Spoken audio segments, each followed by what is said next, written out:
नमस्कार बच्चों, राम राम। स्वागत आपका अपने YouTube channel GS with Ashok चोड़ा में। कैसे हो आप सब? बढ़िया होंगे, बेहतरीन होंगे, शानदार होंगे, जानदार होंगे बच्चों। खूब बेहतरीन तरीके से आप सब लोगों की तैयारी चल रही होगी। अगर आपकी खूब बेहतरीन तैयारी नहीं चल रही है बच्चों, तब कमर कस लीजिएगा, इसलिए कि फरवरी महीने के अंदर आपके SSC GD के बच्चों एग्जाम शुरू होने वाले हैं। तो केवल और केवल अपने पास मैं ये कहूँ कि 1 महीना भी नहीं बचा है, बहुत कम टाइम बचा है बच्चों। और इस टाइम को जो है जितना बढ़िया तरीके से आप उपयोग कर सकते हो, उतने बढ़िया तरीके से बच्चों आपको क्या करना है, उपयोग करना है। तो जुड़ जाइए सभी बच्चे एक साथ। बच्चों जो है आज की क्लास के अंदर कॉपी और पेन लेके बैठिए बच्चों, नोट करना है आपको साथ साथ जितने सारे क्वेश्चन मैं आपके लिए लेके आया हूँ। इससे पहले मेरी 15 क्लासें रही है बच्चों, जो कंप्लीट थ्योरी के ऊपर बेस रखी थी अपने, बहुत शानदार तरीके से आपका रिस्पॉन्स रहा था। आज की जो क्लास है ये बच्चों अपने क्या सोलवर्ड पेपर हल करने वाले हैं। और आज का solved paper practice set number कौन सा रहेगा बच्चों? 18 नंबर रहेगा।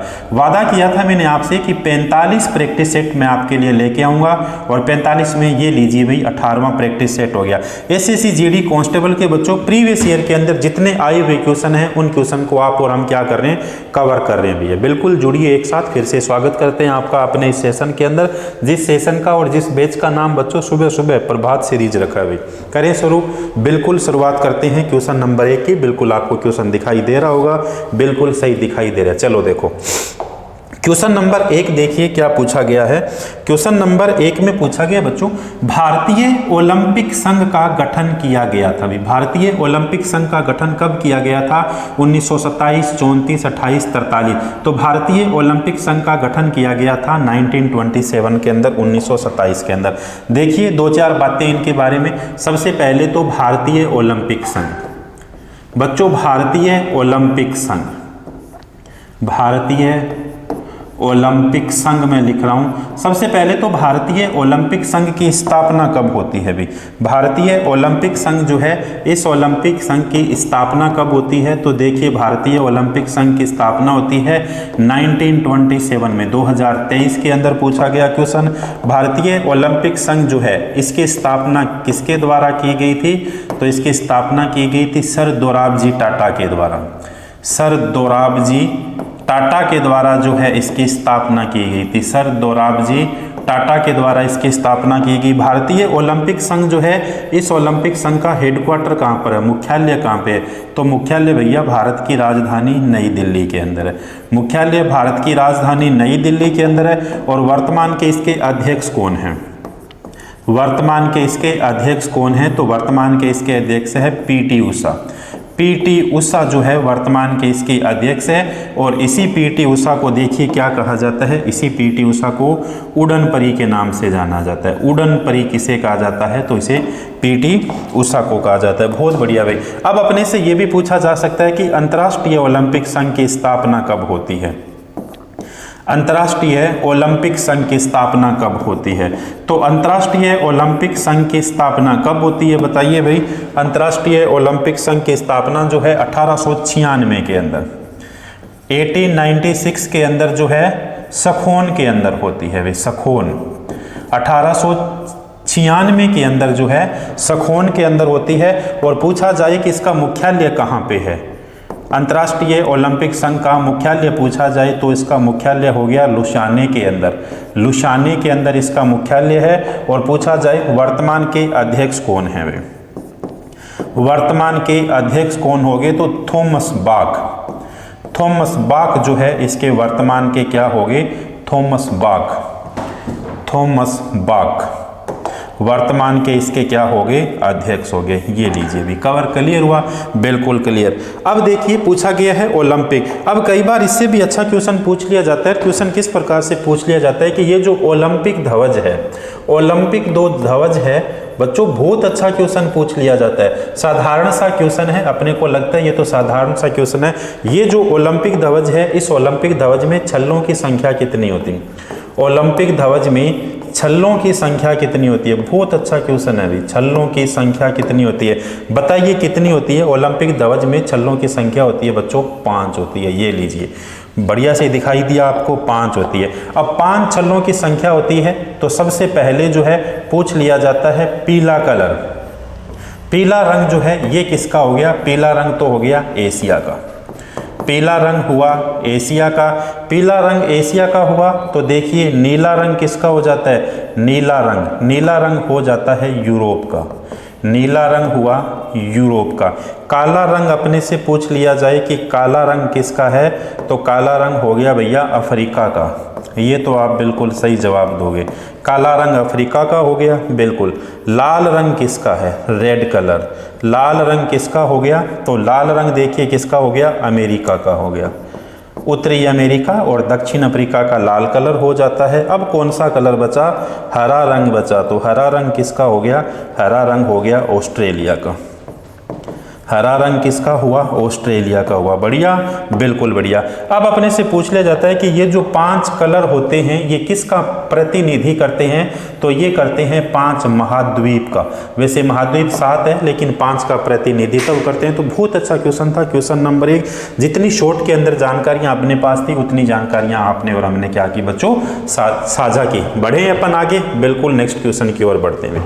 चलो, क्लास को लाइक किया करो भाई, क्लास को शेयर किया करो भाई। दूसरी बात है कि क्लास जो लगाई जा रही है उसके ऊपर कमेंट की संख्या बिल्कुल घटती जा रही है, तो उस पर कमेंट किया करो। जितने अच्छे आप कमेंट करते हो, मॉर्निंग में हम उठ के देखते हैं तो हमें एकदम जो है इतनी एनर्जी मिलती है, 5-7 क्वेश्चन आपके लिए और लपेट लेते हैं साथ में भाई। तो ये काम किया करो, थोड़ा थोड़ा बिल्कुल किया करो। चलो देखो, अगला क्वेश्चन है, निम्न में से क्या वर्ष 1950 के अंदर अपनाए गए मूल संविधान का हिस्सा नहीं था भाई।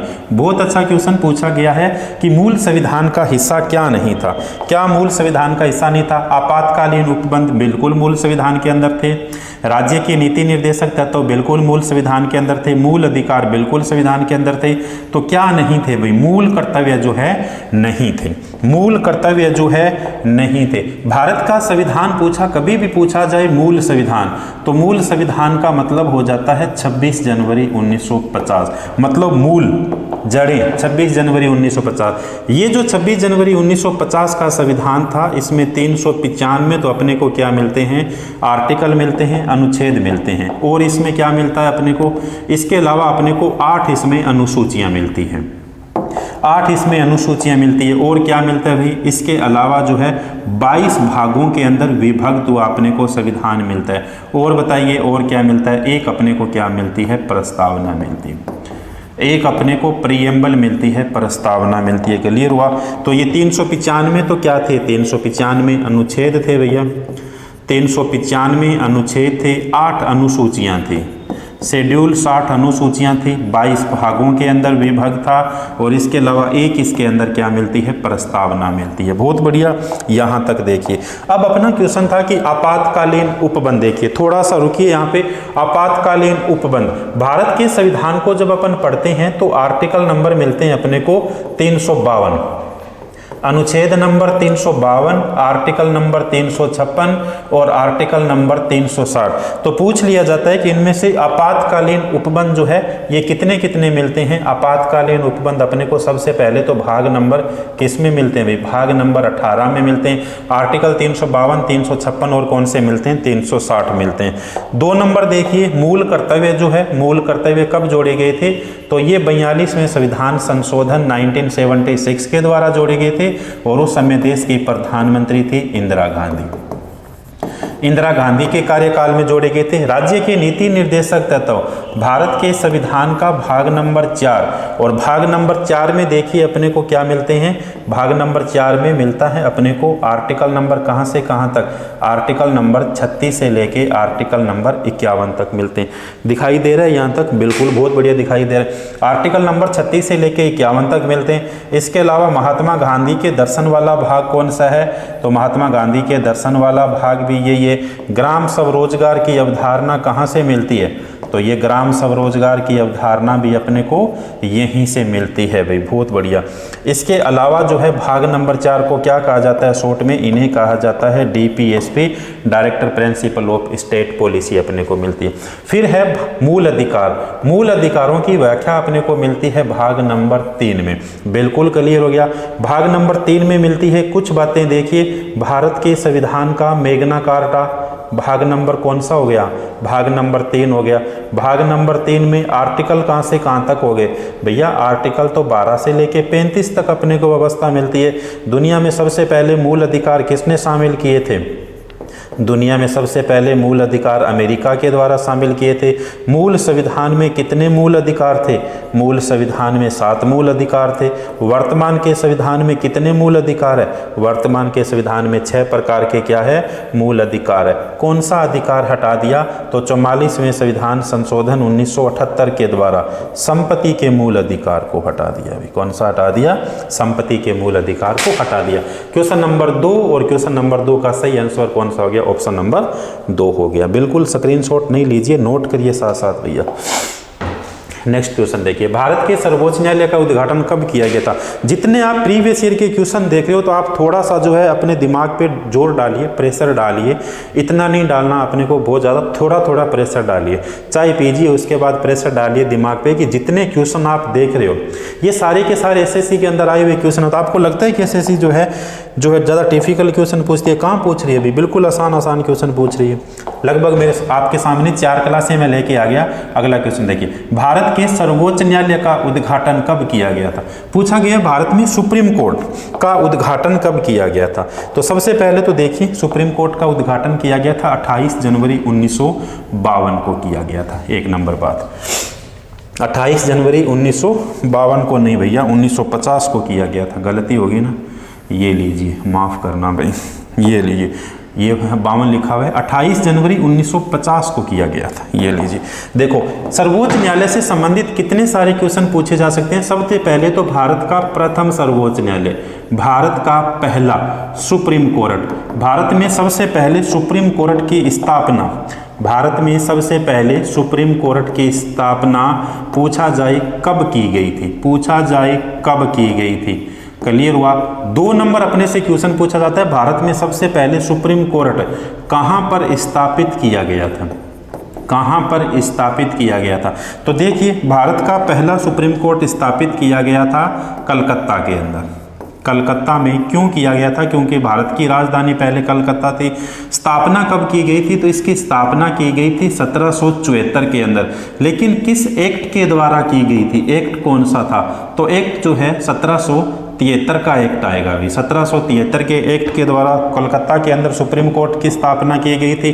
ढांचा क्या था इसका, ढांचा इसका बच्चों ये था, इसके अंदर एक तो मुख्य न्यायाधीश होंगे और 3 इसमें क्या होंगे, अन्य न्यायाधीश होंगे। जब एक मुख्य न्यायाधीश होंगे तो मुख्य न्यायाधीश कौन थे उस समय, मुख्य न्यायाधीश थे, उनका नाम था सर एलिजा इम्पे।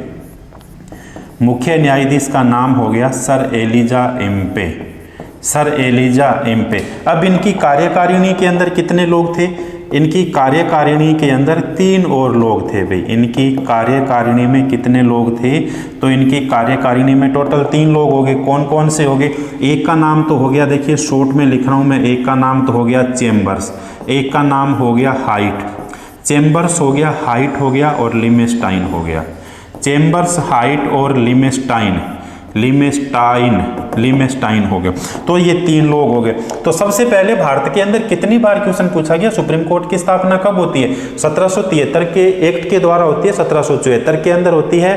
क्या इसका जो है कार्यकारिणी थी, 1+3 इसकी कार्यकारिणी थी। अब देखिए भारत में पूछा जाता है संघीय न्यायालय की स्थापना, भारत में संघीय न्यायालय की स्थापना कब होती है, तो भारत में संघीय न्यायालय की स्थापना होती है 1935 के अंदर, और 1935 के एक्ट के द्वारा होती है भाई 1935 के अंदर। ये जो भारत के अंदर जो है संघीय न्यायालय की स्थापना होती है, ये कहाँ पर होती है। अब आप कहोगे सर ये तो दिल्ली के अंदर होती है, बिल्कुल दिल्ली के अंदर होती है भैया, पता होना चाहिए आपको, दिल्ली के अंदर होती है। दिल्ली भारत की राजधानी 1912 के अंदर बन गई थी, तो 1935 के अंदर यहीं पे होगी, नई दिल्ली के अंदर होगी। इसका जो है उस समय जो है चीफ जस्टिस ऑफ इंडिया कौन थे, मुख्य न्यायाधीश इसके कौन थे, तो इनके मुख्य न्यायाधीश थे सर मोरिच गोवायर। इसके मुख्य न्यायाधीश हो गए सर मोरिच गवायर हो गए। यहाँ तक भी बात ठीक है, बहुत बढ़िया। इसकी कार्यकारिणी के अंदर कितने लोग थे, यानी इसका ढांचा क्या था, इसका ढांचा ये था बच्चों 1+7, यानी एक मुख्य न्यायाधीश होंगे प्लस 7 क्या होंगे, 7 अन्य न्यायाधीश होंगे। अब देखिए यहाँ से भी कोई मामला हाथ से चला जाता है, यहाँ से भी कोई मामला हाथ से चला जाता है, तो इसकी सुनवाई का अधिकार कहाँ पे था, तो इसकी सुनवाई का अधिकार था प्रीवी काउंसिल, और ये प्रीवी काउंसिल कहाँ पर है, ब्रिटेन के अंदर है। लेकिन एसएससी में ऐसा क्वेश्चन नहीं पूछा जाता। बहुत बढ़िया।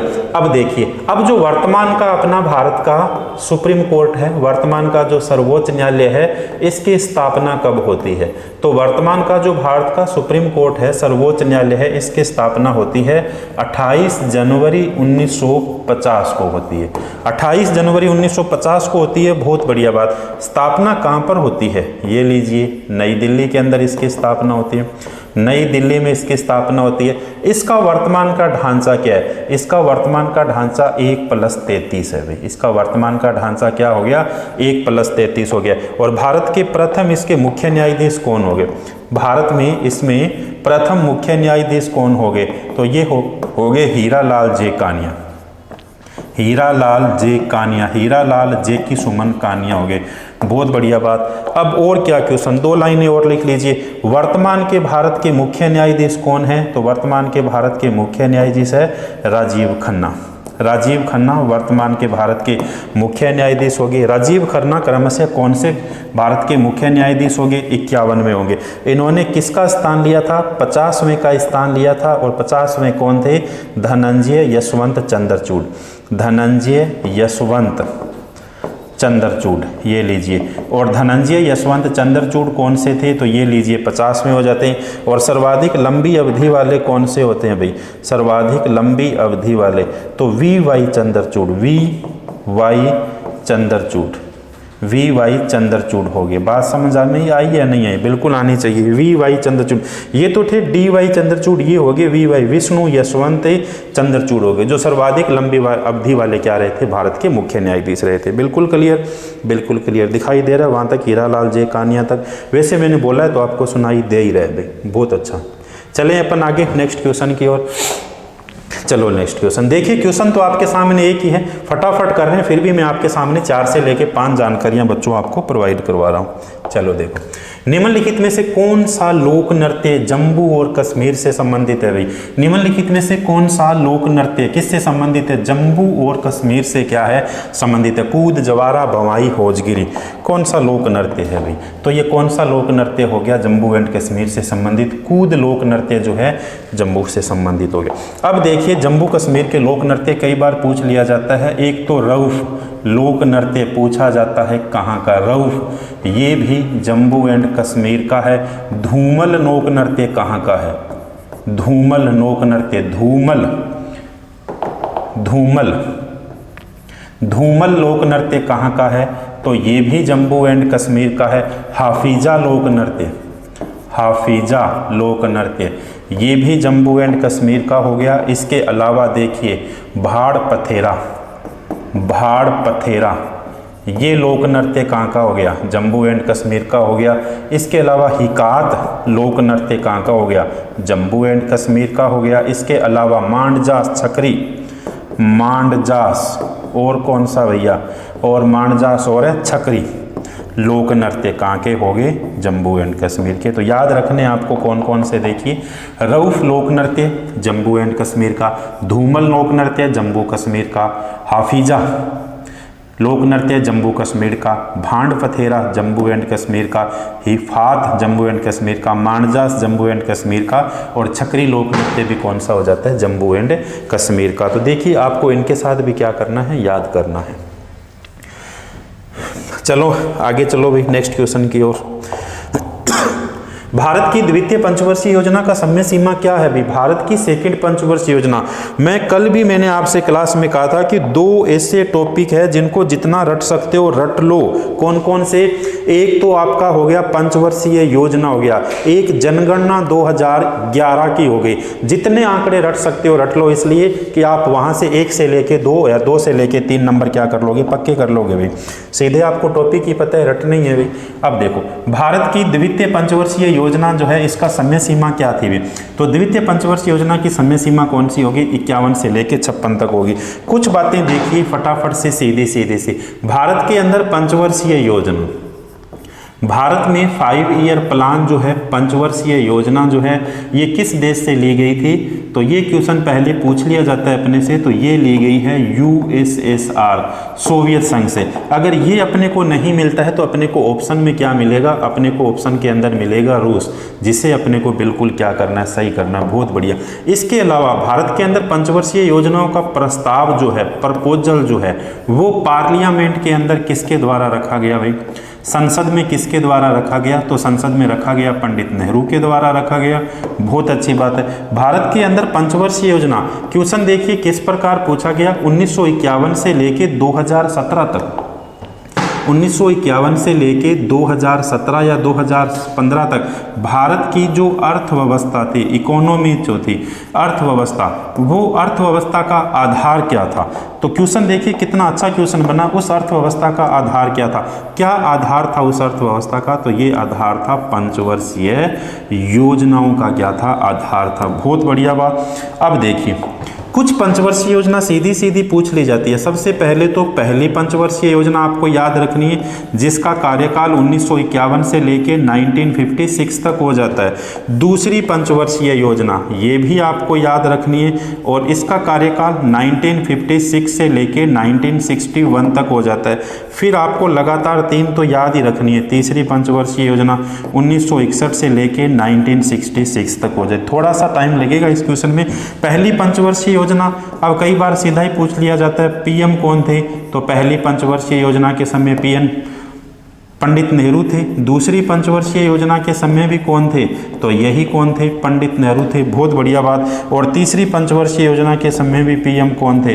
तो तीनों के अंदर छाप दीजिए कौन थे? पंडित नेहरू थे। बहुत बढ़िया बात। अब देखिए थोड़ा सा इनको और आगे बढ़ाते हैं। कैसे? पहली पंचवर्षीय योजना किस मॉडल पर आधारित हो गई? तो ये होगी गॉडगिल मॉडल पर आधारित। गॉडगिल मॉडल था क्या? नहीं, हेरोल्ड डोमर मॉडल था भैया। हेरोल्ड डोमर मॉडल पर आधारित थी। हेरोल्ड डोमर मॉडल पर आधारित थी। बहुत अच्छी बात। दूसरी पंचवर्षीय योजना किस मॉडल पर आधारित होगी? पीवी महोलनविस मॉडल पर आधारित होगी। पीवी महोलनविस मॉडल पर आधारित होगी। बहुत अच्छी बात है। पहली पंचवर्षीय योजना पर किस पर ध्यान दिया गया था? कृषि पर सर्वाधिक ध्यान दिया गया था, और वृद्धि दर 2.1% रखी गई थी, लेकिन वृद्धि दर 3.6% हुई। दूसरी पंचवर्षीय योजना किस पर आधारित थी? तो ये जो है उद्योगों पर आधारित थी। बहुत अच्छी बात है।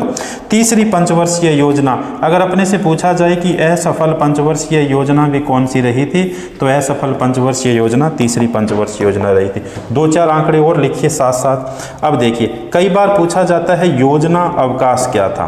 योजना अवकाश क्या था? तो योजना अवकाश था तीसरी पंचवर्षीय योजना के बाद में 1966 से लेके ये हो गया 1969 तक हो गया। बहुत अच्छी बात है। अपने से पूछा जाता है रोलिंग प्लान क्या था? रोलिंग प्लान अपने से पूछ लिया जाता है कि रोलिंग प्लान क्या था? तो रोलिंग प्लान कब से हो जाता है भाई? 1978 से लेके 1980 तक हो जाता है, रोलिंग प्लान हो जाता है। बहुत अच्छी बात। वार्षिक योजनाएं कौन सी थी? वार्षिक मतलब ईयरली योजनाएं कब लागू की गई थी? तो ईयरली योजनाएं लागू की गई थी किस समय? ये 1990 से लेके 1992 तक थी, 1992 तक। 2 साल की कौन सी थी? ईयरली योजनाएं होगी। बहुत बढ़िया यहाँ तक। अब देखिए इसके अलावा एसएससी कौन सा क्वेश्चन पूछती है? एसएससी क्वेश्चन पूछती है गरीबी हटाओ का नारा। गरीबी हटाओ का नारा कौन सी पंचवर्षीय योजना में दिया गया? तो गरीबी हटाओ का नारा 5वीं पंचवर्षीय योजना के अंदर दिया गया। बहुत अच्छी बात है। 14 बैंकों का राष्ट्रीयकरण, 14 बैंकों का राष्ट्रीयकरण किस पंचवर्षीय योजना के अंदर किया गया था? तो 14 बैंकों का राष्ट्रीयकरण किया गया था चौथी पंचवर्षीय योजना पर। इसके अलावा हरित क्रांति पर सर्वाधिक ध्यान किस में दिया गया था? तो हरित क्रांति पर सर्वाधिक ध्यान 14वीं पंचवर्षीय योजना पर दिया गया था। बहुत बढ़िया। शिवरामन समिति की सिफारिश पर नाबार्ड की स्थापना, शिवरामन समिति की सिफारिश पर, शिवरामन समिति की सिफारिश पर मैं लिख रहा हूँ NABARD, नाबार्ड की स्थापना जो है किस पंचवर्षीय योजना के अंदर थी? तो ये थी छठी पंचवर्षीय योजना में। कौन सी होगी? छठी पंचवर्षीय योजना के अंदर होगी। कुल पंचवर्षीय योजना पूछा जाए अपने से कितनी होगी, तो कुल पंचवर्षीय योजना होगी बच्चों 12 पंचवर्षीय योजना। क्लियर? बिल्कुल क्लियर भाई। देखिए कभी किसी क्वेश्चन के अंदर आपको ये लगे कि ये तो कल वाली क्लास के अंदर भी था, दोबारा कैसे हो गया? भैया एसएससी ने रिपीट किया दोबारा, तो मैं भी आपको रिपीट दोबारा पढ़ा रहा हूँ। लेकिन जितनी बार आप रिपीट करोगे उतनी ही बार आपके जहन के अंदर ये क्वेश्चन आपके आएंगे, और जहन में अगर क्वेश्चन आ गए तो जब आप पेपर देने आओगे तब आपको याद आ जाएंगे। तो इसलिए अगर दोबारा आता है तो आपको खुश होना चाहिए कि ये देखिए ये क्वेश्चन दोबारा भी पूछा गया, ये क्वेश्चन मेरा पहले भी बिल्कुल सही था, अब भी बिल्कुल क्या हो गया? सही हो गया। भी चलें नेक्स्ट क्वेश्चन की ओर। बताइए भी नेक्स्ट क्वेश्चन। चलो अगला क्वेश्चन है, क्या होगा इसका आंसर बताइए। बहुत अच्छी बात है, एक 2024 के अंदर जितनी योजनाएं हैं भी भारत सरकार की सारी याद करनी है। किस योजना के तहत 10,000 रुपये तक की ओवरड्राफ्ट ओवरड्राफ्ट सुविधा पात्र खाता धारकों के लिए उपलब्ध करवाई? प्रधानमंत्री कौशल विकास योजना, प्रधानमंत्री सुरक्षा बीमा योजना, प्रधानमंत्री जन धन योजना, स्किल इंडिया मिशन। तो इसका सही आंसर क्या होगा? प्रधानमंत्री जन धन योजना। प्रधानमंत्री जन धन योजना के तहत 10,000 रुपये तक की ओडी सुविधा खाता धारकों के लिए क्या करवाई गई है? उपलब्ध करवाई गई है, प्रधानमंत्री जन धन योजना। अब देखिए 2-4 योजनाएं आप और भी देखिए। प्रधानमंत्री गरीब कल्याण आवास योजना, सीधा मैं लिख रहा हूं पीएम गरीब कल्याण आवास योजना, पीएम गरीब कल्याण आवास योजना कब शुरू की गई थी? पीएम गरीब कल्याण आवास योजना कब शुरू की गई थी? तो ये शुरू की गई है 17 दिसंबर 2016 को।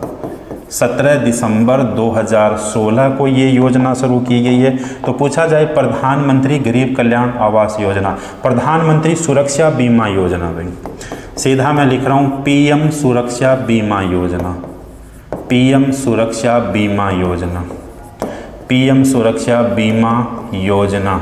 ये योजना कब शुरू की गई? 9 जनवरी 2015 को की गई भी, 9 जनवरी 2015 को की गई, 9 जनवरी 2015 को की गई।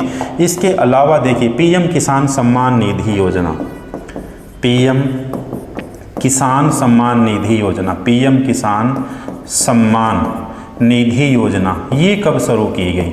पीएम सम्मान निधि योजना ये कब शुरू की गई? 24 फरवरी 2023 को शुरू की गई, 24 फरवरी 2023 को ये शुरू की गई। तो देखिए 3 योजनाएं मैंने आपके सामने लिखी है। प्रधानमंत्री गरीब कल्याण आवास योजना 17 दिसंबर 2016 को, प्रधानमंत्री सुरक्षा बीमा योजना 9 जनवरी 2015 को, पीएम किसान सम्मान योजना, पीएम किसान सम्मान निधि ये कब शुरू की गई थी? तो ये की गई है 24 फरवरी 2023 को शुरू की गई थी। बढ़िया, बिल्कुल। कोई एक आधी और याद आए तो देखिए भाई, और कौन सी याद आती है? स्वच्छ मिशन भारत योजना, स्वच्छ मिशन भारत योजना कब शुरू की गई थी? 2 अक्टूबर 2014 को भी स्वच्छ मिशन भारत योजना। एक आधी और लिख लीजिए, जहन में आ रही है अभी, स्वच्छ मिशन भारत योजना, भारत योजना ये कब शुरू की गई थी? ये की गई थी 2 अक्टूबर 2014 को भी, 2 अक्टूबर 2014 को शुरू की गई थी। क्लियर?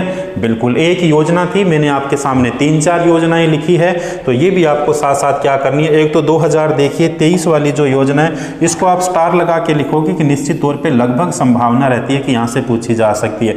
एक जो है पीएम गरीब कल्याण आवास योजना, ये तो लगभग संभावना बच्चों पूछी गई है पहले, इसीलिए इस स्लाइड के अंदर मैंने आपके लिए क्या की थी, शामिल की थी कि इस योजना को भी अपन पढ़ते हैं। चलें आगे। बिल्कुल, देखिए कितना अच्छा क्वेश्चन है। मैं बार बार कह रहा हूँ कि आपको खेल के अंदर रट दीजिए, इसलिए कि पूछे जाते हैं भाई। कौन सा पूछा गया? एशियाई खेल 2018 का आदर्श वाक्य क्या था, मोटो क्या था भाई? एशियाई खेल 2018 का, तो ये इसका मोटो जो था, एनर्जी ऑफ एशिया, एशिया की energy, energy of Asia, Asia की एनर्जी। देखिए एशियाई खेल हो चाहे राष्ट्रमंडल खेल हो, सबसे पहले देखिए एशियाई खेल के बारे में पूछा गया है। एशियंस गेम इसे कहा जाता है, ये देखिए एशियाई खेल जो है, एशियाई खेलों को अपन पढ़ें तो देखिए ये पूछा गया 2018 का, तो 18वें एशियाई खेलों का आयोजन कब किया गया? 18वें एशियाई खेलों का आयोजन 2018 के अंदर किया गया। और इनका आयोजन कहाँ पर किया गया? इनका आयोजन किया गया इंडोनेशिया के अंदर। इंडोनेशिया में इनका आयोजन किया गया। और इंडोनेशिया के कौन से स्थान पर किया गया था? एक तो इंडोनेशिया की खुद की राजधानी हो गई, कौन सी? एक तो राजधानी होगी जकार्ता, और दूसरा इसका जो है एक बड़ा शहर है, उस बड़े शहर का नाम क्या हो गया? पालेमबांग हो गया, पालेमबांग हो गया। तो ये लीजिए 18वें एशियाई खेल 2018 में खेले गए, जिनका आयोजन इंडोनेशिया के अंदर किया गया। इंडोनेशिया के 2 स्थानों पर इनका आयोजन किया गया। एक स्थान तो कौन सा हो गया? एक तो इंडोनेशिया की राजधानी जकार्ता, और इसके अलावा दूसरा स्थान पालेमबांग हो गया। अब देखिए 18वें जो एशियाई खेल थे, 18वें जो एशियाई खेल थे, इन 18वें एशियाई खेलों के अंदर शुभारंभ के ध्वजवाहक कौन थे? शुभारंभ के ध्वजवाहक कौन थे? तो शुभारंभ के ध्वजवाहक थे नीरज चोपड़ा। शुभारंभ के ध्वजवाहक थे नीरज चोपड़ा। नीरज चोपड़ा शुभारंभ के ध्वजवाहक हो गए। समापन के ध्वजवाहक अपने से पूछा जाए, ये तो शुभारंभ के ध्वजवाहक हो गए, समापन के ध्वजवाहक कौन थे भाई? तो समापन की ध्वजवाहक थी रानी रामपाल। रानी रामपाल, रानी रामपाल, रानी रामपाल। रानी रामपाल का संबंध किससे हो गया? तो रानी रामपाल का संबंध हॉकी से हो जाता है। और इसके अलावा जो है हॉकी की रानी किसे कहा जाता है? रानी रामपाल को। हॉकी की रानी किसे कहा जाता है? रानी रामपाल को कहा जाता है। नीरज चोपड़ा को किस नाम से जाना जाता है? तो ये लीजिए गोल्डन बॉय के नाम से जाना जाता है। गोल्डन बॉय के नाम से इन्हें जाना जाता है। ये तो हो गए किसके? 18वें एशियाई खेल 2018 के हो गए, बिल्कुल। अब देखिए उसके बाद 19वें एशियाई खेल थे, 19वें एशियाई खेल। और 19वें एशियाई खेलों का आयोजन कहाँ पर किया गया? हवांगजो के अंदर किया गया। हवांगजो, हवांगजो पता चल चुका होगा कहाँ पर है भाई? हवांगजो कहाँ हो गया? चाइना के अंदर इनका आयोजन किया गया। 19वें एशियाई खेल, और 19वें एशियाई खेल का आयोजन कब किया गया? 2022 के अंदर इनका आयोजन किया गया। तो 19वें जो एशियाई खेल थे, इनमें शुभारंभ के ध्वजवाहक कौन थे? 19वें एशियाई खेल के शुभारंभ के ध्वजवाहक कौन थे? ध्वजवाहक बहुत अच्छे क्वेश्चन इनसे संबंधित पूछे जाते हैं भाई। एक तो थे हरमनप्रीत, एक तो कौन हो गई? हरमनप्रीत। हरमनप्रीत, इनका संबंध किससे हो गया भाई? इनका संबंध हॉकी से हो जाता है। और दूसरी कौन होगी?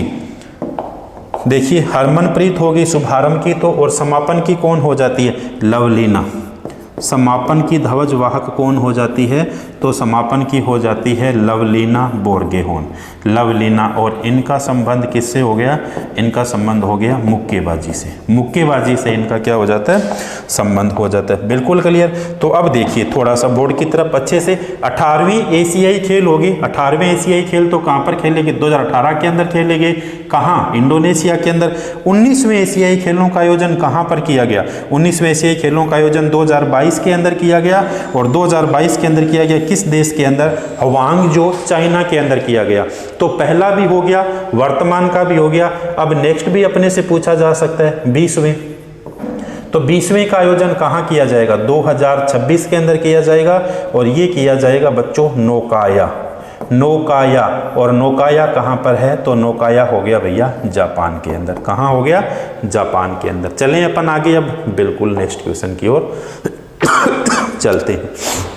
थोड़े से डीपली अपन क्वेश्चन कर रहे हैं, इसलिए थोड़े टाइम रुक रुक के भी अपन क्वेश्चन कर रहे हैं, इसलिए कि एक स्लाइड पे आपको ये लगे कि फटाफट चलने से कुछ नहीं होगा भैया। सफल अगर आपको होना है तो निश्चित तौर पे आपको क्या है, चीज़ें जो है आपको जिस रूप में चल रही है उस रूप के अनुसार आपको चलना पड़ेगा। ऐसा नहीं है कि आप और हम शॉर्टकट निकल जाएंगे। शॉर्टकट कैसे निकल सकते हैं भाई? नहीं निकल पाएंगे।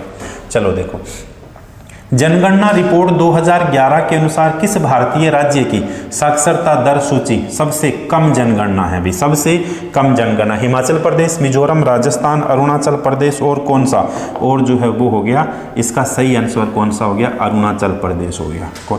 जनगणना रिपोर्ट 2011 के अनुसार रट दो जनगणना को, कम से कम 100 आंकड़े आपको ऐसे ऐसे याद होने चाहिए भी। कैसे कैसे याद होने चाहिए? कहते हैं ना कि मेरे तो सारी चीज़ें जो है अंगुलियों पर याद है, तो वैसे ही अंगुलियों पर याद करने पड़ेंगे। कौन से आंकड़े आंकड़े जनगणना के। चलो देखो, जनगणना 2011 के कुछ आंकड़े मैं आपके सामने लिख रहा हूँ। जनगणना 2011, देखो भाई, जनगणना 2011 के अनुसार जो है सर्वाधिक, जनगणना 2011 के अंदर सर्वाधिक जनसंख्या वाला राज्य अपने से पूछा जाए तो सर्वाधिक जनसंख्या वाला राज्य कौन सा हो गया? उत्तर प्रदेश हो गया। ये लीजिए मोटे मोटे आइडिया, तो सर्वाधिक जनसंख्या वाले। इसके अलावा पूछा जाए सर्वाधिक जनसंख्या उत्तर प्रदेश के अंदर होगी और सबसे कम जनसंख्या वाला, सबसे कम जनसंख्या वाला राज्य अपने स्टेट अपने से पूछ लिया जाए तो वो कौन सा हो गया? ये सिक्किम हो गया। कौन सा हो गया? सिक्किम हो गया। बहुत बढ़िया भाई। नवगठित राज्यों के अंदर अपने से पूछ लिया जाए, नए जो बने हैं राज्य, नवगठित राज्यों में पूछ लिया जाए कि सबसे ज़्यादा जनसंख्या किसके अंदर है, तो सबसे ज़्यादा जनसंख्या मिली अपने को कहाँ पर? तेलंगाना के अंदर मिली। बहुत अच्छी बात है। अब सबसे अधिक मिली तो नवगठित राज्यों में सबसे कम किस राज्य के अंदर है? तो सबसे कम के अंदर लिख लीजिए उत्तराखंड। उत्तराखंड लिख लीजिए। कौन सा लिखा आपने? उत्तराखंड। ये लीजिए, बहुत बढ़िया। अब देखिए, कई बार पूछ लिया जाता है यूटी यानी संघ शासित जो प्रदेश है, इन संघ शासित प्रदेशों के अंदर सबसे ज़्यादा जनसंख्या अपने को किस राज्य के अंदर मिलती है? तो सबसे ज़्यादा जनसंख्या अपने को दिल्ली के अंदर मिलती है। और सबसे कम जनसंख्या कहाँ पर मिलती है? यूटी के अंदर, यूनियन टेरिटरी में सबसे कम कहाँ पर मिलती है? तो सबसे कम अपने को मिलती है लक्षद्वीप के अंदर, लक्षद्वीप में। तो ये आंकड़े, कितने आंकड़े हो गए? 6 आंकड़े तो आपको पूरे पूरे ये याद रखने, 6 आंकड़े पूरे पूरे ये याद रखने। 4 आंकड़े और लिख लीजिए। कौन से भाई?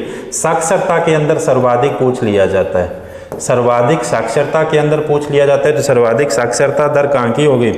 केरल की हो गई। बहुत अच्छी बात है। साक्षरता सबसे कम कहाँ की हो गई? सबसे कम कहाँ की हो गई? तो सबसे कम साक्षरता कहाँ की हो जाती है? बिहार की हो जाती है। सबसे कम साक्षरता बिहार की हो गई। बहुत अच्छी बात है। यूटी के अंदर पूछ लिया जाए, यूनियन टेरिटरी के अंदर अपने से पूछ लिया जाए कि सर्वाधिक साक्षरता जो है किसकी है? ये है लक्षद्वीप की, लक्षद्वीप की। और इसके अलावा सबसे कम पूछ ली जाए तो वो किसकी होगी? दादर एवं नगर हवेली की, दादर एवं नगर हवेली की। छाप 277 भी दादर एवं नगर हवेली की। एक और पॉइंट बचता है जहाँ से सर्वाधिक क्वेश्चन पूछ ले जाते हैं, लिंगानुपात। वैसे मैं आपको पूरी की पूरी ये जो है जनगणना 2011 जो है, इसी चैनल के ऊपर एक जो वीडियो कम से कम 15 से 20 मिनट का रहेगा, उसमें आपके लिए कंप्लीट इसे क्या करेंगे अपन जो है बच्चों डिस्कस करेंगे इनके बारे में। लिंगानुपात के अंदर पूछ लिया जाए तो सर्वाधिक लिंगानुपात किसका हो गया भाई? सर्वाधिक लिंगानुपात हो गया केरल का हो गया।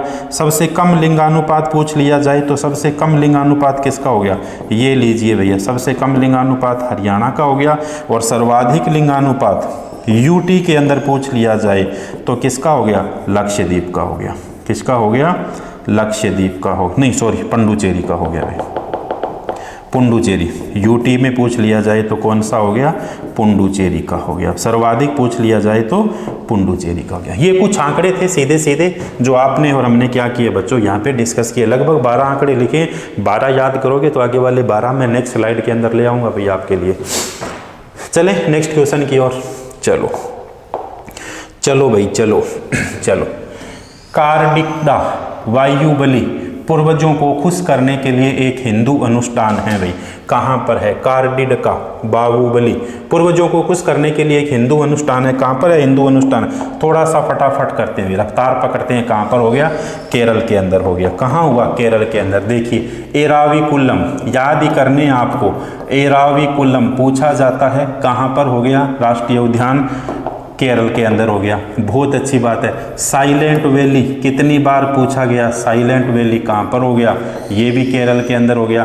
पेरियार राष्ट्रीय उद्यान, मैं बोल रहा हूँ आपको जोर नहीं आना चाहिए साथ साथ। पेरियार राष्ट्रीय उद्यान ये भी कहाँ पर हो गया? ये भी केरल के अंदर हो गया। पंपादुम, पंपादुम राष्ट्रीय उद्यान ये भी कहाँ पर हो गया? केरल के अंदर हो गया।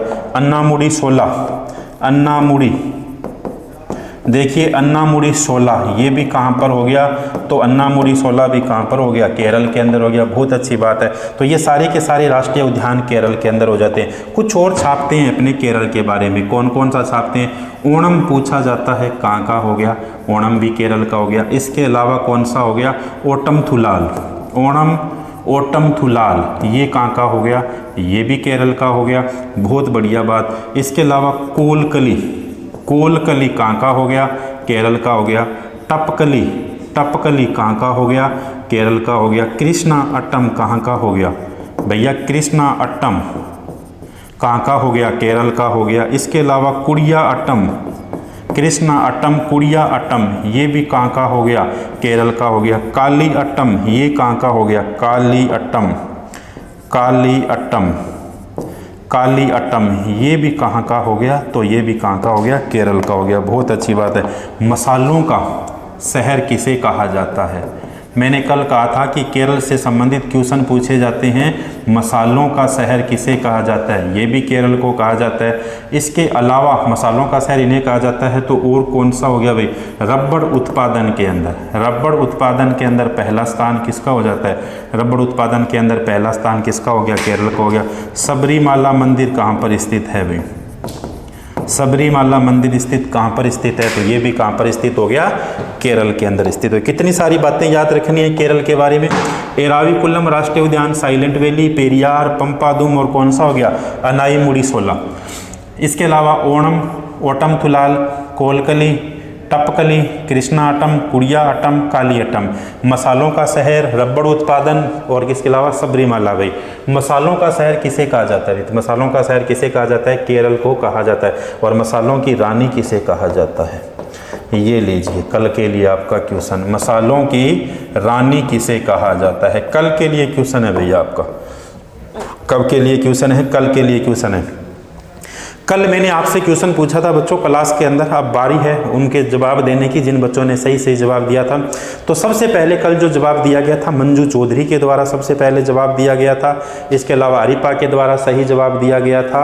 और किसके द्वारा जवाब दिया, जेठी के द्वारा सही जवाब जो है दिया गया था। मुकेश भाई के द्वारा इसका क्या दिया गया था, सही जवाब दिया गया था भाई, बहुत बढ़िया। कुछ बच्चों ने क्लास को लाइक की, बहुत अच्छी बात है भाई, लाइक करिए, शेयर करिए, कमेंट करिए। कुछ गलत लगता है आपको इस क्लास के अंदर तो वो भी आप हमें कमेंट करके बताइए भाई कि सर आप ऐसे भी थोड़ा सा पढ़ा सकते हैं। चलो नेक्स्ट क्वेश्चन की ओर। किसे तिरुमला तिरुपति देवस्थान के स्थान नर्तकी होने का सम्मान प्राप्त है भाई, देखिए किसे तिरुमला तिरुपति देवस्थान की स्थाना नर्तकी होने का प्रमाण है। मल्लिका साराभाई, यामिनी कृष्णमूर्ति, शोभना नारायण, सोनल मान सिंह भाई। चलो देखो इस क्वेश्चन का सही आंसर होगा बच्चों यामिनी कृष्ण मूर्ति। यामिनी कृष्ण मूर्ति का संबंध किससे है भाई, यामिनी कृष्ण मूर्ति का संबंध हो गया भरतनाट्यम से, भरतनाट्यम से इनका संबंध है। और इसके अलावा कुचिपुड़ी से भी इनका क्या है, संबंध है। भरतनाट्यम से इनका संबंध है और इसके साथ साथ कुचिपुड़ी से भी इनका क्या हो गया, संबंध हो गया। दोनों से इनका क्या है, यामिनी कृष्ण मूर्ति। और हाल ही के अंदर देखिए क्वेश्चन पूछा गया था कि हाल ही के अंदर 2024 के अंदर निधन हुआ किसका, यामिनी कृष्ण मूर्ति का। उनका संबंध किससे, तो भरतनाट्यम आई तो अपना सही जवाब क्या होगा, वहाँ पर भरतनाट्यम होगा। अगर वहाँ पर भरतनाट्यम नहीं मिलता है तो अपने को सही जवाब कौन सा देना है, सही जवाब अपने को कुचिपुड़ी देना है। कौन सा देना है, कुचिपुड़ी अपने को क्या देना है बच्चों, सही जवाब देना है। देखिए यामिनी कृष्ण मूर्ति, सोनल मान सिंह, लिखोगे कुछ आप नाम फिर से, यामिनी कृष्ण मूर्ति, यामिनी कृष्ण मूर्ति, सोनल मान सिंह, सोनल मान सिंह, यामिनी कृष्ण मूर्ति, सोनल मान सिंह, रुक्मणी देवी अरुडेल, रुक्मणी देवी अरुडेल। इन सब का संबंध किससे हो गया, रुक्मणी देवी अरुडेल। इन सब का संबंध जो है वो किससे हो जाता है, भरतनाट्यम से इनका संबंध हो जाए। इसके अलावा लीला सेमसंग, इसके अलावा लीला सेमसंग, लीला सेमसंग, लीला सेमसंग का संबंध भी किससे हो गया, तो लीला सेमसंग का संबंध भी भरतनाट्यम से हो गया। बहुत बढ़िया भाई। चलो देखो इन सब का संबंध यामिनी कृष्ण मूर्ति, सोनल मान सिंह, रुक्मणी देवी अरुडेल, लीला सेमसंग हो गया, टी बाला स्वामी भी हो जाता है। इनका संबंध किससे हो जाता, भरतनाट्यम से इनका संबंध हो गया। चलें नेक्स्ट क्वेश्चन की ओर। चलो देखो, सेकेरनेई नागालैंड का एक प्रमुख त्यौहार है। यह एक दिवसीय उत्सव है जो शुद्धि और पवित्रता का प्रतीक माना जाता है। शुद्धि और पवित्रता का प्रतीक माना जाता है। कौन सा? सेकेरनेई। सेकेरनेई नागालैंड का एक प्रमुख त्यौहार है। तो सबसे पहले सेकेरनेई बता दिया है, कहाँ का? नागालैंड का है। यह एक दिवसीय उत्सव है। कितने दिवसीय उत्सव है? एक दिवसीय उत्सव जो शुद्धि है पवित्रता का प्रतीक है भैया। यह एक दिवसीय उत्सव है। शुद्धि तो किस प्रकार से पूछा गया क्वेश्चन है भैया। सेकेरनेई नागालैंड का एक प्रमुख त्यौहार है। यह एक दिवसीय उत्सव। अच्छा, ये दिवसीय उत्सव है बच्चों। ये कितने दिनों तक मनाया जाता है? 10 से लेके 15 दिनों तक। पूछा गया क्वेश्चन है, नागालैंड का है ये सेकेरनेई, कि कितने दिनों तक ये पवित्र जो त्यौहार है मनाया जाता है? 10 से लेके 15 दिनों तक ये त्यौहार मनाया जाता है। कहाँ का हो गया? नागालैंड का हो गया भाई, नागालैंड का। नागालैंड का देखिए त्यौहार है। पूछा गया सेकेरनेई, सेकेरनेई, सेकेरनेई लिखो भाई थोड़ा सा। सेकेरनेई, सेकेरनेई कहाँ का हो गया? नागालैंड का हो गया। कितने दिनों तक चलता है? ये जो है 10 से लेके 15 दिनों तक चलता है। सेकेरनेई नागालैंड का त्यौहार है, 10 से लेके 15 दिनों तक चलता है। इसके अलावा हॉर्नबिल, हॉर्नबिल ये भी कहाँ का त्यौहार है? ये भी नागालैंड का त्यौहार है। ये 1 से लेके 10 दिसंबर तक चलता है और इसे त्योहारों का त्यौहार भी कहा जाता है। इसी हॉर्नबिल को त्योहारों का त्यौहार कहा जाता है। सबसे ज़्यादा ये क्वेश्चन पूछा जाता है, त्योहारों का त्यौहार किसे कहा जाता है? तो ये कहा जाता है किसे? हॉर्नबिल को कहा जाता है। और इसके अलावा 1 से लेके 10 दिसंबर तक ये चलता है। 10 दिसंबर तक ये चलता है और सभी जनजाति के द्वारा किया जाता है। नागालैंड की सभी जनजाति के द्वारा ये त्यौहार जो है इसके अंदर शामिल हुआ जाता है। इसके अलावा देखिए चांगली नृत्य कहाँ का है?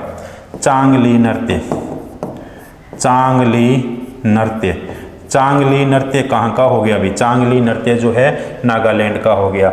तशापुल नृत्य, तशापुल नृत्य ये भी कहाँ का हो गया? तो ये भी बच्चों नागालैंड का हो जाता है। अल्लू याहू या अल्लाह याहू, अल्लू याहू ये नृत्य कहाँ का हो गया? ये भी नागालैंड का हो गया। चले अपन आगे, बिल्कुल चलते हैं।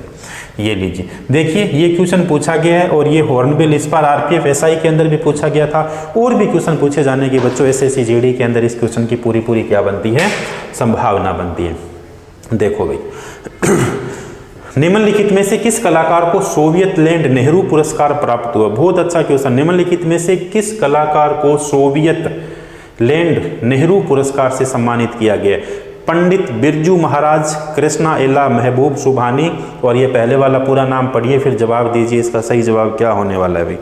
बताइए इसका सही जवाब क्या होने वाला है। देखो क्वेश्चन पूछा गया, निम्नलिखित में से किस कलाकार को सोवियत लैंड नेहरू पुरस्कार प्राप्त हुआ है? तो ये किसे प्राप्त हुआ है? पंडित बिरजू महाराज को प्राप्त हुआ है। किसे महाराज? पंडित बिरजू महाराज को प्राप्त हुआ है। देखिए पंडित बिरजू महाराज का संबंध किससे है? पहली बात तो पंडित बिरजू महाराज का संबंध हो गया किससे? कथक से इनका संबंध हो जाता है। कथक से इनका क्या हो गया? संबंध हो गया। कथक से इनका संबंध हो गया तो उत्तर भारत का शास्त्रीय नृत्य भी कौन सा हो गया? कथक हो गया। उत्तर भारत का शास्त्रीय नृत्य कौन सा हुआ? कथक हो गया। अभी बहुत बढ़िया बात होगी। और शास्त्रीय नृत्य कथक जो है कहाँ का शास्त्रीय नृत्य है? तो आप और हम कहेंगे ये तो सर उत्तर प्रदेश का है। उत्तर प्रदेश का बच्चों शास्त्रीय नृत्य है। ठीक है यहाँ तक। अब देखिए शोभना नारायण, सितारा देवी, शोभना नारायण, शोभना नारायण, इसके साथ और कौन? सितारा देवी।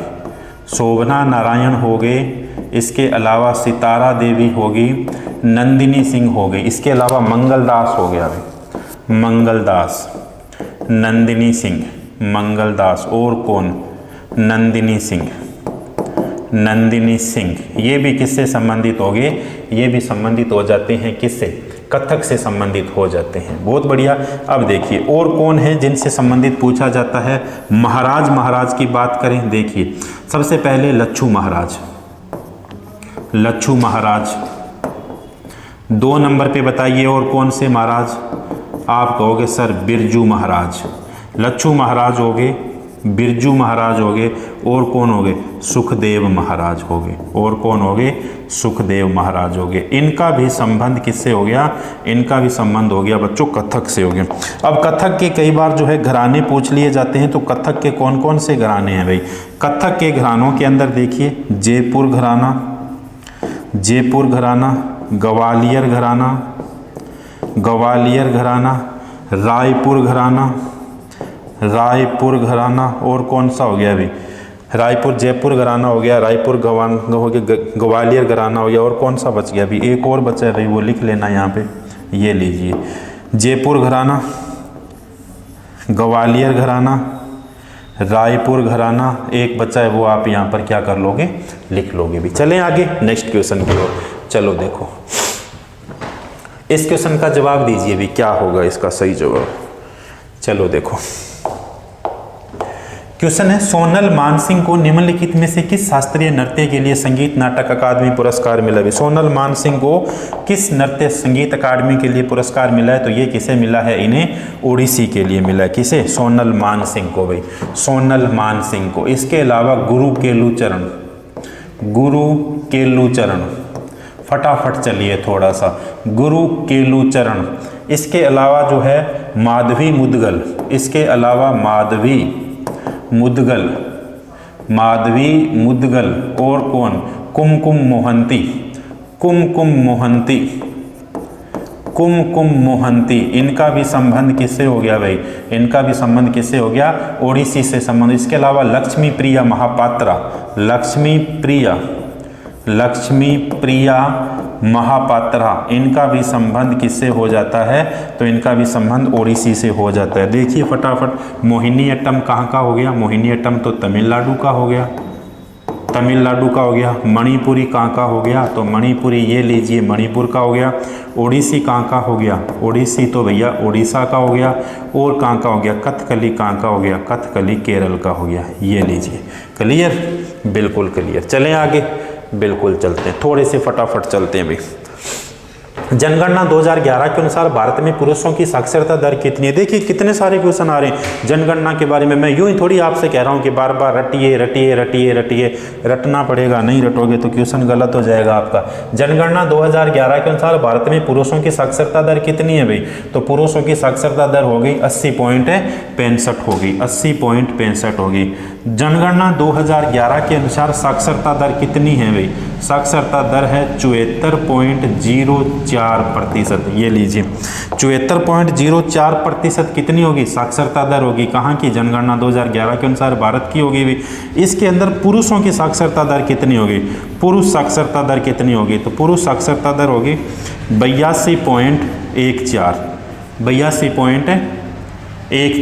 ये लीजिए, ये ऑप्शन नंबर ये सही होगा, ऑप्शन नंबर 2 नंबर सही होगा, 82.14 होगी। और महिलाओं की कितनी होगी, तो ये होगी 65.46। ये लीजिए 65.46 होगी। बहुत बढ़िया, बहुत बढ़िया। चलो, अटल पेंशन योजना APY भारतीय नागरिकों के लिए एक पेंशन योजना है जो क्षेत्र में श्रमिकों पर केंद्रित है भाई। अटल पेंशन योजना, अटल पेंशन योजना, ये लीजिए अटल पेंशन योजना, ये है किस पर, असंगठित। इसका सही आंसर क्या होगा, असंगठित होगा अटल पेंशन योजना। देखिए 2-4 नाम और लिखिए आप।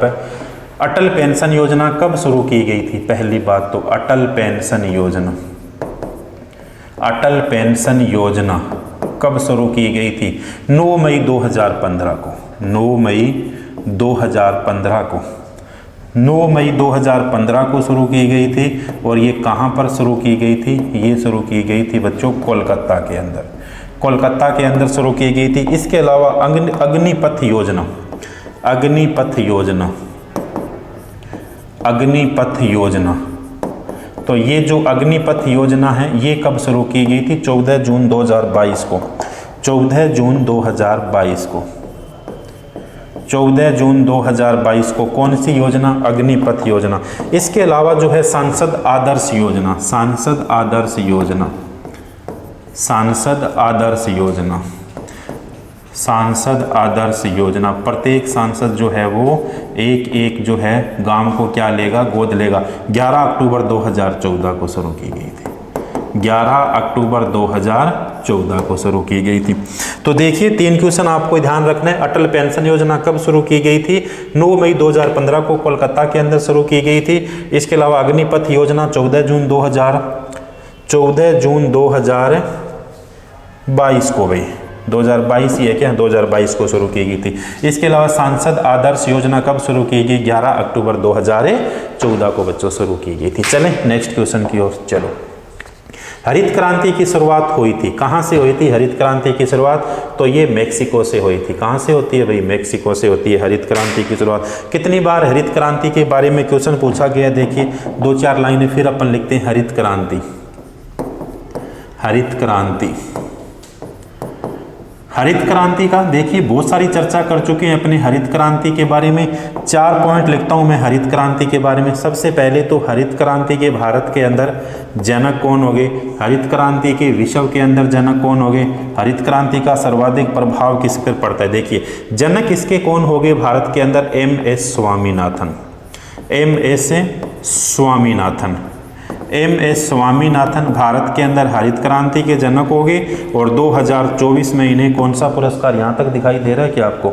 बिल्कुल दिखाई दे रहा है। 2024 के अंदर इन्हें कौन सा पुरस्कार मिला था? भारत रत्न पुरस्कार मिला था। विश्व के अंदर कौन हो गए? एम.एस. बोरलोग हो गए भाई, बोरलोग हो गए, बोरलोग। इन्हें जो है कब जो है नोबेल पुरस्कार मिलता है? तो इन्हें 1970 के अंदर नोबेल पुरस्कार मिलता है। 1970 में नोबेल पुरस्कार मिलता है। ये लीजिए 2 लाइन अपने ये होगी। तीसरा पूछा जाता है कि सर्वाधिक प्रभाव किस पर पड़ता है? तो सर्वाधिक प्रभाव पड़ता है गेहूं पर। सर्वाधिक प्रभाव किस पर पड़ा?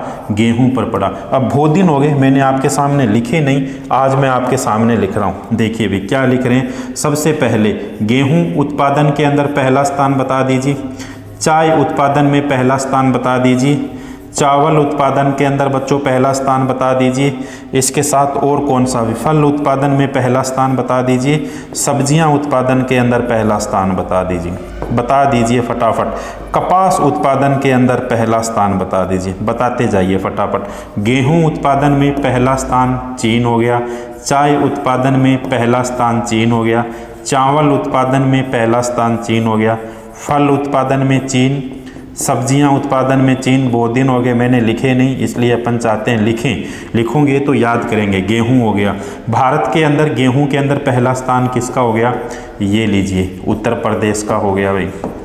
चाय उत्पादन के अंदर पहला स्थान किसका हो गया भाई? चाय उत्पादन में पहला स्थान किसका हो जाता है? असम का हो जाता है। चावल उत्पादन में पहला स्थान किसका हो गया? पश्चिम बंगाल का हो जाता है।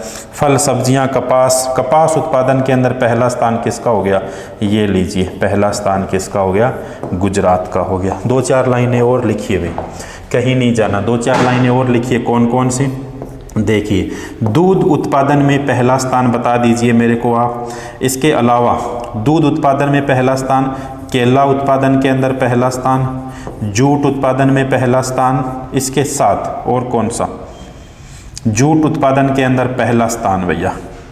और कौन सा हो गया? दूध उत्पादन के अंदर, केला उत्पादन के अंदर, मसाला उत्पादन में, मसाला उत्पादन में। इन सब के अंदर अपने को नाम कौन सा लिखना है? भारत लिखना है।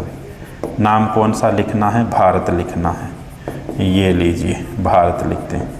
हुआ क्लियर? बिल्कुल क्लियर। याद करने बच्चों साथ साथ आपको। नेक्स्ट क्वेश्चन देखिए। क्वेश्चन पूछा गया है भारत जो है एशिया के किस भाग में स्थित है? भारत एशिया के किस भाग में? दक्षिणी एशिया के अंदर, उत्तरी एशिया के अंदर, पूर्वी एशिया के अंदर, पश्चिमी एशिया के अंदर। तो भारत जो है दक्षिणी एशिया के अंदर स्थित है। कौन से एशिया के अंदर स्थित हो गया? दक्षिणी एशिया के अंदर स्थित हो गया। देखो कुछ लाइनें सबसे पहले सीधी सीधी। सबसे पहले तो एशिया, एशिया का पूछा गया क्वेश्चन। 2-4 फैक्ट लिख लीजिए। सबसे पूछा जाए अपने से जनसंख्या के आधार पर, जनसंख्या के आधार पर और इसके अलावा क्षेत्रफल के आधार पर सबसे बड़ा महाद्वीप कौन सा हो जाता है? तो ये मैंने आपके सामने लिख ही दिया। कौन सा महाद्वीप हो जाता है? एशिया महाद्वीप हो जाता है। बहुत अच्छी बात। एशिया महाद्वीप के अंदर सबसे बड़ा देश, एशिया महाद्वीप में सबसे बड़ा देश किसके आधार पर? क्षेत्रफल के आधार पर कौन सा हो जाता है? रूस हो जाता है। बहुत अच्छी बात है। इसके अलावा एशिया महाद्वीप के अंदर सबसे बड़ा देश, एशिया महाद्वीप में सबसे बड़ा देश किस आधार पर? जनसंख्या के आधार पर। जवाब दीजिए भारतीयों, इसका हो जाता है अपना सही आंसर भारत। अपन कम थोड़ी है भाई, बिल्कुल भारत हो जाता है। क्लियर हो गया?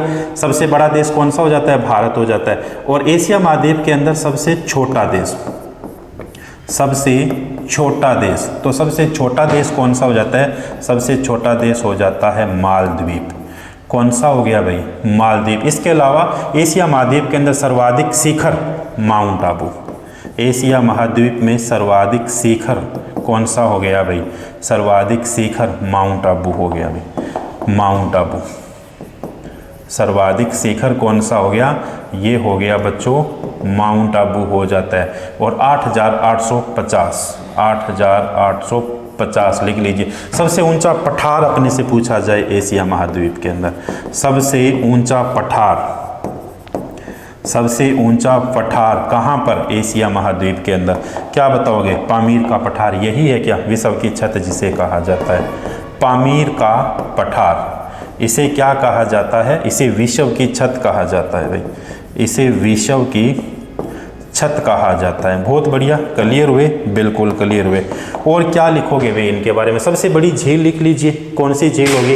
कैस्पियन सागर होगी भी। सबसे बड़ी झील एशिया महाद्वीप में, सबसे बड़ी झील, सबसे बड़ी झील कौन सी झील हो जाती है? कैस्पियन सागर, कैस्पियन सागर हो जाता है।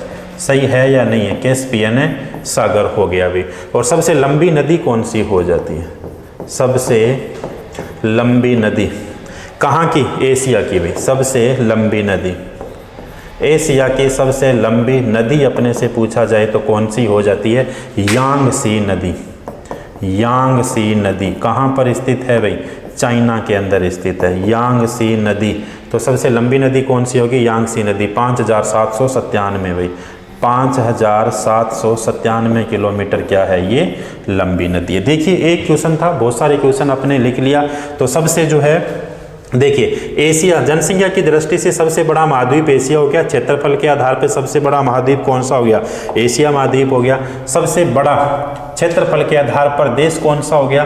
रूस हो गया बिल्कुल। सबसे बड़ा देश कौन सा? जनसंख्या के आधार पर भारत हो गया। सबसे छोटा देश मालदीव हो जाता है। सर्वाधिक शिखर इसका कौन सा हो गया? माउंट आबू 8,850। और सबसे ऊंचा पठार इसका कौन सा हो गया? पामीर का पठार, जिसे विश्व की क्या कहा जाता है? छत कहा जाता है। इसके अलावा सबसे बड़ी झील कैस्पियन सागर झील होगी। और सबसे अगर पूछा जाए अपने से गहरी झील पूछा जाए तो बेकाल झील होगी। सबसे गहरी झील भी पूछा जा सकता है। सबसे गहरी झील, सबसे गहरी झील ये कौन सी झील हो गई? तो ये हो गई बेकाल झील। क्लियर? बिल्कुल क्लियर। बहुत बढ़िया से आप इसका स्क्रीनशॉट लोगे, फिर अपन सीधे सीधे नेक्स्ट क्वेश्चन की ओर चलते हैं। आनंद आ रहा नहीं आ रहा क्लास में? भैया आनंद आ रहा है तो बिल्कुल एक छोटी सी ड्यूटी बनती है, 1 सेकंड के लिए रुकिए ना। रुक गए?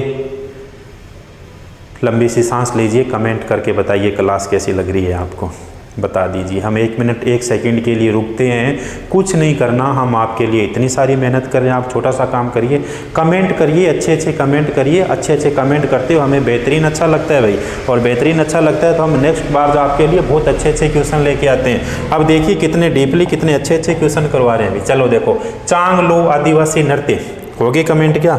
बिल्कुल करो। 1 मिनट रुक जाता हूँ मैं क्वेश्चन पढ़ रहा हूँ। चांगलो आदिवासी नृत्य चांग जनजाति द्वारा किया जाता है। चांगलो आदिवासी नृत्य चांगलो जनजाति के द्वारा किया जाता है भाई। ये कहाँ पर किया जाता है? चांगलो नृत्य नागालैंड के अंदर किया जाता है। कहाँ पर? नागालैंड के अंदर किया जाता है। बहुत बढ़िया भाई। कहाँ किया जाता है? नागालैंड के अंदर। देखिए 2011 की जो जनगणना है, इस 2011 की जनगणना के अनुसार किसकी बात पूछी गई है? आदिवासी जनजाति की बात पूछी गई है। देखिए इसके तहत भारत के अंदर जनजाति की संख्या 2011 की जनगणना के अनुसार भारत के अंदर जनजाति जो है इनकी संख्या अपने से पूछा जाए कि इनकी संख्या कितनी है भाई। जनजाति की संख्या अपने से पूछा जाए, फिर से मैं कह रहा हूँ 10.43 करोड़। कौन? जनजाति। 2011 की जनगणना के अनुसार भारत के अंदर जनजाति संख्या जो है इनकी संख्या कितनी होगी? 10.43 करोड़। कुल जनसंख्या का कितने प्रतिशत हो जाती है भाई? कुल जनसंख्या का कितने प्रतिशत हो जाती है? तो कुल जनसंख्या का 8.66% हो जाती है। रुकिए एक बार फिर मैं आपके सामने क्या कहना चाह रहा हूँ। 2011 की जनगणना के अनुसार भारत के अंदर जो है जनजाति है, उनकी जनजातियों की संख्या कितनी होगी? 10.43 करोड़। कुल भारत की जो जनसंख्या है उसका कितने प्रतिशत होगी? 8.66% होगी। कितनी होगी? 8.66%। भारत के अंदर सर्वाधिक जनजाति, भारत में सर्वाधिक जनजाति देखिए 4 स्टेटों के अंदर पाई जाती है। और वो 4 स्टेट कौन कौन से है भाई? वो 4 स्टेट कौन कौन से है? सबसे पहले तो आप लिखोगे मध्य प्रदेश, मध्य प्रदेश आप लिखोगे। मध्य प्रदेश के बाद आप और क्या लिखोगे भाई? ओडिशा लिखोगे, सर्वाधिक जनजातियां ओडिशा। और इसके अलावा आप क्या लिखोगे? इसके अलावा आप कहो कि सर हम राजस्थान भी लिखेंगे, राजस्थान लिखोगे तो राजस्थान के साथ आपको और क्या लिखना है? गुजरात लिखना है। भी क्लियर हो गए? ये 4 जो है प्रदेश यहाँ पर सर्वाधिक जनजातियाँ पाई जाती है। इसके अलावा और क्या? देखिए पंजाब के अंदर, चंडीगढ़ के अंदर, पंजाब, चंडीगढ़, हरियाणा, पंजाब, चंडीगढ़, हरियाणा और दिल्ली, यहाँ पर जो है बच्चों जनजातियाँ नहीं पाई जाती भी, यहाँ पर जनजातियाँ नहीं पाई जाती। 2 आंकड़े और लिखिए। 2011 की जनगणना के अनुसार सर्वाधिक अनुसूचित जनजाति, सर्वाधिक एससी अनुसूचित जनजाति, और 2011 की जनगणना के अनुसार सर्वाधिक अनुसूचित जनजाति कहाँ पर है? तो सर्वाधिक अनुसूचित जाति कहाँ पर होगी? उत्तर प्रदेश में। सर्वाधिक जनजाति कहाँ पर होगी? उत्तर प्रदेश में। और सर्वाधिक जनजाति एसटी कहाँ पर होगी? तो ये लीजिए, ये है सर्वाधिक मध्य प्रदेश के अंदर। क्लियर? बिल्कुल क्लियर भाई। तो कुछ आंकड़े थे जो सीधे सीधे अपन ने लिखे। फटाफट नेक्स्ट क्वेश्चन की ओर चलो। देखो भारत के संविधान की कौन सी अनुसूची संघ, राज्य और समवर्ती सूचियों से संबंधित है? तो ये देखिए 11वीं, 7वीं, 9वीं, 5वीं कौन सी हो गई? 7वीं हो गई। क्वेश्चन पूछा गया भारत के संविधान की कौन सी अनुसूची संघ, राज्य और समवर्ती सूची है? देखिए बच्चों, भारत के संविधान की जो 7वीं अनुसूची है, इस 7वीं अनुसूची के अंदर अपने को क्या मिलते हैं? एक तो मिलती है अपने को संघ सूची, 1 नंबर अपने को मिलती है संघ सूची। ये जो संघ सूची है, इस संघ सूची के अंदर कितने विषय थे? इस संघ सूची के अंदर 97 विषय थे। और वर्तमान में संघ सूची में कितने विषय हो गए? 100 विषय हो गए। 2 नंबर पे हो गई कौन सी सूची? राज्य सूची। राज्य सूची में बताइए भैया कितने विषय थे? तो राज्य सूची के अंदर विषय थे कितने? 61 विषय थे। और वर्तमान के अंदर इस संघ राज्य सूची के अंदर 66 विषय थे। कैसे गलत कर रहे हो सर? वर्तमान के अंदर कितने विषय हो गए? 61 विषय हो गए। इसके अलावा देखिए एक सूची कौन सी हो गई? समवर्ती सूची। एक सूची हो गई समवर्ती सूची। समवर्ती सूची के अंदर 47 विषय थे। और वर्तमान में कितने विषय हो गए? 52 विषय हो गए। ये लीजिए विषय लिख रहा हूँ मैं आपके सामने विषय। फिर कहोगे सर इनके आगे आपने कुछ नहीं लिखा विषय। ये लीजिए भैया विषय और ये लीजिए विषय। संघ सूची, राज्य सूची और कौन सी होगी? समवर्ती सूची। देखिए 7वीं अनुसूची जो होगी किससे संबंधित होगी? संघ सूची, राज्य सूची, समवर्ती सूची। इसके अलावा 9वीं अनुसूची, 5वीं अनुसूची और 11वीं अनुसूची। 11वीं अनुसूची क्या कहती है? पंचायती राज कहती है। 11वीं अनुसूची अपने को क्या कहती है? पंचायती राज कहती है। 7वीं अनुसूची क्या है? शक्तियों का विभाजन है। शक्तियों का विभाजन हो गया।